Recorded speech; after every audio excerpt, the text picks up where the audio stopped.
ജയലളിതയെ കാണുമ്പോഴെല്ലാം കാൽ തൊട്ടു വന്ദിക്കുമായിരുന്നു ഒ പനീർശെൽവം.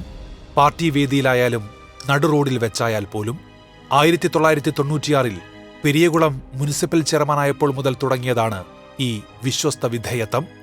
ഉത്തമപാളയത്തെ കോളേജ് പഠനകാലത്താണ് പനീർശെൽവത്തിന്റെ രാഷ്ട്രീയ പ്രവേശം.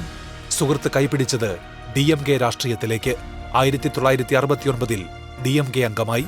1973 MG രാമചന്ദ്രൻ പാർട്ടി വിട്ടപ്പോൾ പനീർശെൽവവും കൂടെ പോയി. പിന്നീട് AIADMKയെ വളർത്താൻ പെരിയകുളത്ത് നന്നായി അധ്വാനിച്ചു. 1996 മുനിസിപ്പൽ ചെയർമാൻ, 2001 നിയമസഭയിൽ. അഴിമതിക്കേസിലെ കോടതി വിധി വന്നപ്പോൾ ജയലളിതയ്ക്ക് മുഖ്യമന്ത്രി സ്ഥാനത്തേക്ക് പകരക്കാരനെ കണ്ടെത്താൻ രണ്ടാമതൊന്ന് ആലോചിക്കേണ്ടി വന്നില്ല. ഊണിലും ഉറക്കത്തിലും ജയലളിതയുടെ ചിത്രം കൂടെ കൊണ്ടു നടന്നു. ജയയുടെ ജയിൽ മോചനത്തിനായി അമ്പലങ്ങളിൽ പൂജ നടത്തി പനീർശെൽവം. 2006 കുറച്ചുകാലം പ്രതിപക്ഷ നേതാവായി.